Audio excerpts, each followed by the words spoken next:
Hello everyone, it is the 12th of March 2020 and I'm back with another coronavirus video. Let me just put the numbers in first. Alright, the numbers, everyone's favourite part of the video. As of today, there are 133,009 cases of the coronavirus worldwide and 4,946 deaths. Italy is having a really hard time, I think, right now, with 2,651 new cases as of today. That is crazy. Just today, they added an extra 189 deaths. I saw a video as well from one person in Italy who's with his dead sister in their home for like 36 hours or something like that, waiting for a response from the hospital because the hospitals are so overwhelmed in the part of Italy that he's from.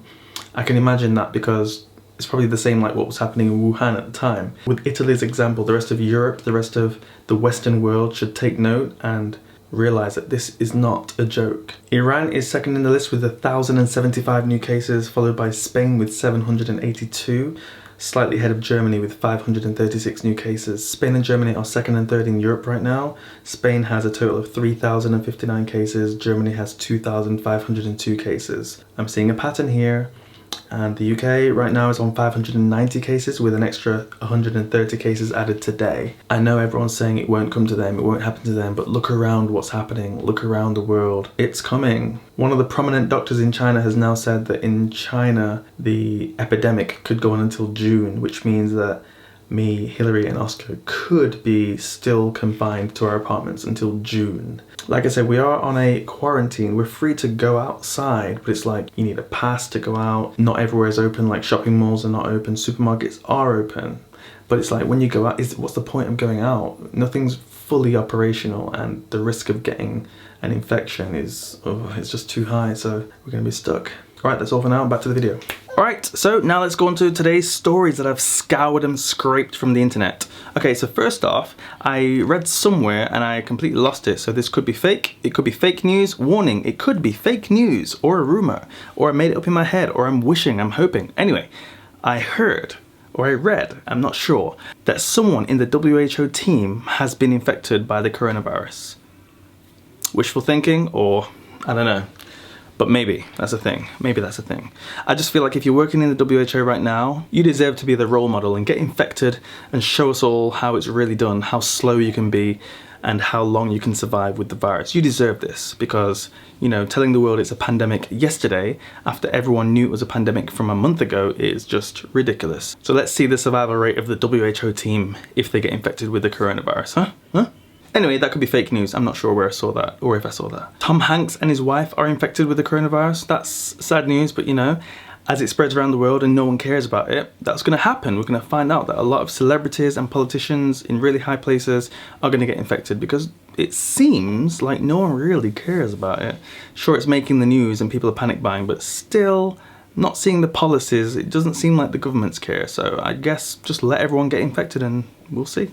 So European football team, they played the game to an empty stadium, no crowds, no fans, just the cameramen and the footballers. And after the game, the winning team went over the barriers to celebrate with the fans who were outside. I thought the point of them not being there was to not catch the coronavirus and not spread the coronavirus. So to jump into the crowd after winning the match, I understand they're happy and they want to celebrate, but the whole point was to not get infected with the coronavirus. And yeah, you jump into the crowd, if you get infected, again, I can't have any sympathy for that. And the NBA has suspended all games indefinitely because one of the players has tested positive. So far, one of the players. I'm sure there's going to be more because those players are always surrounded by each other. They practice together, they have team talks together, they travel together. I just think that it's going to be more than just one player infected with the coronavirus. India bars all foreigners for 1 month, which I think is great. That is exactly what countries should be doing right now, just blocking and stopping all travel for, you know, 2 weeks to a month, I think is reasonable. I just don't understand how you can say that we're quarantining, we're stopping people from moving around and spreading the virus, but at the same time the airports are open and fully operational. So what's the point? So I think India has done a great job with that. Stop all travel, just stop it now. Deal with the infections you've got on the ground in India, deal with that, find the clusters and get over it. Instead of finding the clusters and then what, the airport's still open, so like every day thousands of people are coming into the country potentially having the virus, and then how do you find people like that? India's done a great job. That is what I was hoping the UK would have done ages ago. But instead, the UK is there celebrating now because USA has blocked all travel from Europe except for the UK and countries not in the Schengen area. That's ridiculous. And the EU is upset about that as well. Why are they upset about this? I thought the whole point of this is to stop the spread of the virus. Why would you be upset that someone's barred you from traveling during an outbreak? You should be closing the airports anyway. So if another country says that they're blocking your residents from going there, that should be good news. It should make your job easier. Close the airports, no one was allowed to go anyway, and contain the virus. And I'm not sure what America's thinking about, you know, letting people from the UK travel to America and vice versa, because I understand the special relationship, but right now there's a virus. It's nothing to do with friends. It's just there is a virus. What's the point of having the infection going between countries? How do you find people? You know, someone in America, someone in New York got infected and then got on a plane to the UK. So now you're tracing people in America and you're tracing all the people on the plane who may have transferred to somewhere else, and then you're tracing people in the UK. Just stop the traveling, stop it. I also read that Iceland now has the highest rate of infection, or one of the highest rates of infection. For a small population of 300,000 people, they've got a lot of people infected. The numbers, I can't remember the numbers, so I'll put the numbers on the screen, but they've got a lot of people infected compared to their small population. So I hope Iceland's medical system is up to standard. Ireland has closed all schools and universities, which I think is a great move as well. They should close the airports while they're at it, but you know, one step at a time. So closing all schools and universities will definitely help slow the spread of the virus and hopefully keep the cases in Ireland low. I hope they're blocking travel between Northern Ireland and the Republic as well, because the UK right now seems to be on the up. I didn't want to talk about the Pope, but here we go. So the Pope has the coronavirus. He doesn't officially, but he does, you know, he does. And he's telling all the other priests to go and visit coronavirus patients while he's locked away in his little dungeon with his kids. And I just think, you know, the kids need a break. During the coronavirus outbreak, let the kids have a break. Come on. Let's just say I hope he has more than a cold, because I think all the kids in the world will be happier. So yesterday the WHO announced finally that the coronavirus is a pandemic, and I'm just trying to think why they left it so late. There doesn't seem to be any logic to leaving it this late. Most of the world now has at least one case of the coronavirus, and we do have person-to-person transmission as we confirmed back in January, so I'm just not sure why they left it so late. What's the logic? I know there are rumours, but what's the real reason? Are the rumours true? If that's the case, WHO, criminals, lock them all up, close the organisation down. And I'm not sure how I feel about their comments either. What's his name said today? We are deeply concerned that some countries are not approaching this threat with the level of political commitment needed to control it. Well, you did delay calling it a pandemic until yesterday. Give people a chance. You've had 2 or 3 months. Anyway, WHO, you've done your job, now you can just shut up. WHO, right? Who cares, as everyone's saying right now? Who cares about WHO?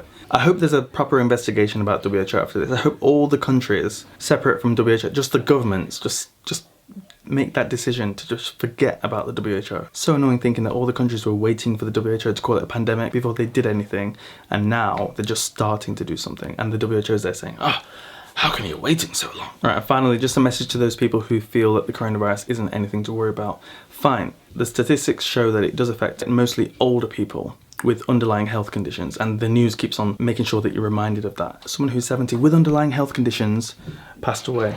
Someone who's 59 with underlying health conditions passed away. Why do they keep saying that? Why don't they just say someone died? Anyway, I think what they're trying to do is make the situation seem like, you know, it's okay, they had underlying health conditions, it's all alright. But maybe you don't have underlying health conditions. Maybe you are healthy. Maybe you are young. It doesn't mean you can't get infected. Actually, you can get infected. And what will happen is your body will have the virus. You maybe don't have any symptoms, and you'll be passing it on to everyone around you. Maybe someone the same age as you with similar health as you will get infected, and maybe they will start to show symptoms, and maybe they will suffer, maybe they will have pneumonia, maybe they'll get over it, but maybe at the same time they'll pass it on to their family as well. So you can do your part. We should all be doing our part. We should all be trying to stay away from crowds and exercising social distancing as much as possible. Here's a funny video I saw. Cioè questa sarebbe la distanza di sicurezza per il coronavirus. Oh yes. Che meraviglia. I don't think it's really going to work, but still, I get the point. He's keeping his meter away from everyone. But to still do things like football matches, concerts, the Houses of Parliament, meetings and all that kind of stuff where people are all together in like a stuffy room. And what someone said today about the gym, going to the gym as well right now with all that stuffy air. Oof, I just think these places you just shouldn't go to. Taking the bus, taking the tram, taking the subway, this kind of public transport. I know some people have no choice right now because their workplace hasn't decided that it's time to work from home, but in the end, when we look back at this, we'll be thinking, wow, we could have reacted much earlier. We could have reacted back in January when China was having the outbreak. We could have closed off our borders. Look at Taiwan right next to China with so few cases compared to South Korea, compared to Japan, compared to almost anywhere. Look how close Taiwan is to mainland China. So yeah, we've got more cases in the UK, miles away from China. We've got more cases in the UK than Taiwan. Taiwan closed their borders to China, what date? I'll put it on the screen, I forgot. But Taiwan closed their borders to China really early. We could have learned from them.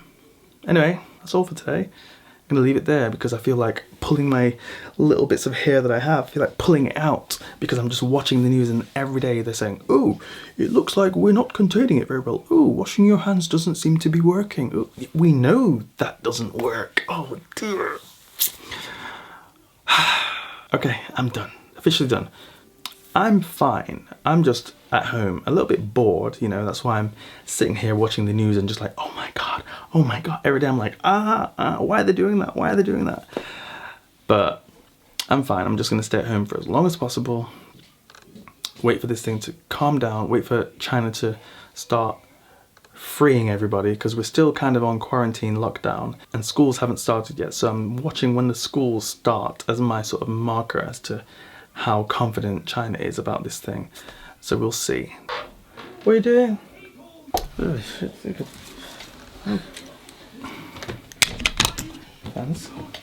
Okay, I really got to go because now the neighbours are sending messages to Hillary saying I'm talking too loud. Oh, that's another thing about living in an apartment during lockdown. Everyone is bored out of their minds and all you get in this group chat for this building is complaints about people talking, about people going for a shower too late, about people dancing in the apartments and whatever.